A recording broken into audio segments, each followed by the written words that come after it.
Es decir, tendría unos enormes problemas para intentar reflejar incluso las palabras que él conociera, incluso aunque tú le dijeras cómo funcionan las cosas, tendría enormes problemas para trasladarlo a un lenguaje que pudiera entender la gente común. Entonces, bueno, esto de ser así sería algo muy parecido, con lo cual los investigadores de la India actualmente ya no le dan exactamente un valor real a los términos que utilizan las leyendas, sino que lo que hacen es algo parecido a lo que intentan los arqueólogos prácticos, es decir, intentar reconstruirlo. Si hacen intentar un pequeño intento de reconstrucción basándose en los términos que utilizan, separando las raíces originarias, a ver si de esa manera pueden llegar a determinar o a conocer a qué elementos de verdad se están refiriendo las leyendas. Bueno, esto es un trabajo prácticamente imposible. Aún así, la verdad es que cada 5 o 6 meses, por lo menos un par de veces al año, aparecen noticias en la prensa occidental sorprendentes sobre, bueno, pues sobre aplicaciones o intentos de aplicación directa de investigadores indios sobre leyendas suyas del pasado, por más que en Occidente, como he dicho antes, nos mueva la risa. Y de vez en cuando se recuerda, ¿no?, que los alemanes, los nazis, durante el Tercer Reich también estuvieron interesados por las vimanas. No, realmente, bueno, es que realmente no, porque los investigadores alemanes, bueno, aparte de que la investigación alemana tuvo también una parte un tanto extraña, pero digamos que ellos en general, los alemanes eran más prácticos, entonces ellos buscaban normalmente cosas eficaces. Lo que sí que es cierto es que en algunos sectores sí había por lo menos un cierto respeto, una consideración de que, bueno, de que aquello podía representar algo interesante. Lo que pasa es que no había nada que copiar, es decir, en el sentido que no había nada tangible.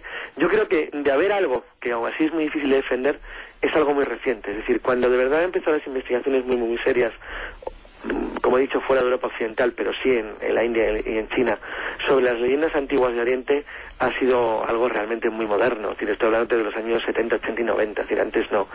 Antes no, porque es que realmente ni siquiera sabían a qué se estaban refiriendo. Ahora, por lo menos, bueno, pues hay una parte de la tecnología que empieza a tener, bueno, pues una cierta relación con lo que aparentemente hacía volar esas estrellas máquinas. Sí que es verdad que a veces se citan algunos experimentos, como los Victor Schauberger, sobre electromagnetismo, o sobre los platillos de efecto Coanda que hizo Andreas Sepp en los años 40, que sí, que fueron intentos alemanes, bueno, pues de conseguir algún tipo de naves discoidales diferentes, pero la verdad es que no, como no hay tampoco nada seguro, pues tampoco lo podemos saber como una ciencia cierta. De ciudades en el espacio en estos textos se habla también. Sí, es curioso, pero sí, además, curiosamente no es el Vaimanika Sastra, es decir, no es el libro revelado, que es el que podría ser más cuestionado por los científicos, es en concreto, de ciudades en el espacio hablan el Dona Parva, y habla también uno de los documentos que fue encontrado por los chinos en el Palacio de Lama en el año 50, los que fueron enviados a la India. Bueno, uno de los grandes problemas que ha habido en la investigación de los documentos originales guardados en los monasterios del Tíbet y de la cuenca de Tarim es que cuando se rompieron las relaciones entre los chinos y los indios en los años 60, es decir, cuando la guerra Cachemira, desde entonces la verdad es que la India y China no se han llevado nunca muy bien. Y eso siempre ha perjudicado muchísimo a la investigación de textos originarios, porque la zona en la que se encuentran los documentos auténticos que podían ser investigados por los mejores investigadores de lenguas indoeuropeas antiguas, que son los indios, pues se encuentran o bien en Pakistán o bien en China, que son ahora mismo enemigos declarados de la India. Entonces, bueno, eso desde los años 60 dañó mucho el conocimiento de los documentos originarios. Lo que sí que es verdad es que uno de los textos dos textos hablan con toda claridad, de una manera clarísima y palmaria, de la existencia, pues de lo que ellos llaman, de hecho ellos citan una especie como lo que ahora llamaríamos un shuttle, una lanzadera, una especie de naves que hacían una especie de vuelo entre las estaciones o ciudades del cielo, las que había entre la Tierra y la Luna, así como suena, y las bases o las sedes centrales de los reyes sacerdotes en el reino mítico de Rama. También hablan de unos objetos muy raros que ellos llaman Bailixi o Baixili, que aparentemente eran enemigos de los habitantes de Rama y que supuestamente vivían en una región de la Tierra denominada Asbin, a los que ellos llaman Asbin. Nunca se sabe muy bien a qué se refiere, pero uno de los textos cita una especie de guerra, de combate en la superficie lunar, una cosa absolutamente increíble, porque no está hablando de rayos, relámpagos, dioses, monstruos, dragones, no, está hablando claramente de naves combatiendo. Entonces, bueno, pues la verdad es que es una cosa que cuando lo lees, la traducción directa, pues impresiona bastante. Los científicos, nos decías, muchos de ellos, la mayoría seguramente se mantienen escépticos y al margen de todo esto. ¿Y el pueblo, en general, la mentalidad del hindú? Bueno, es muy curioso. Para los hindúes el vimana forma parte de su tradición legendaria. De hecho, te dije que hay una especie de templos a los que ellos denominan vimanas, que reconstruyen y tienen la forma de los teóricos vimanas antiguos, que por supuesto no parecen una nave de ningún tipo. Y además forma parte, como Rama es el héroe legendario de la India, India, pues tanto él como los dioses arios antiguos, como Indra, pues forman parte del folclore popular de gran parte de la India, y por lo tanto hay montones de representaciones que se fueron humanizando con el paso de los tiempos. Es decir, cuando digo humanizando, quiere decir que las leyendas más antiguas son mucho más interesantes que las más recientes, porque las más recientes, por ejemplo, a lo mejor representan a Rama volando un elefante, una especie de Dumbo, para haceros una idea. En tanto que las más antiguas no lo representan un elefante, representan una especie de máquina, aunque no se va muy bien cómo. Entonces, eso es un cambio intelectual muy importante, porque significa que la leyenda, para ser ajustada y poder ser explicada al pueblo, es humanizada. Cuando digo que es humanizada, si lo digo en el sentido que se hace más comprensible. Curiosamente, y ahí yo no estoy tan de acuerdo con lo que se dice muchas veces en Europa Occidental, bueno, principalmente en España, porque fue nada tanto, realmente los científicos no se ríen tanto. Por lo menos a ciertos niveles no se toman tan a risa lo de los vimanas o de la posible existencia de naves voladoras en la antigüedad.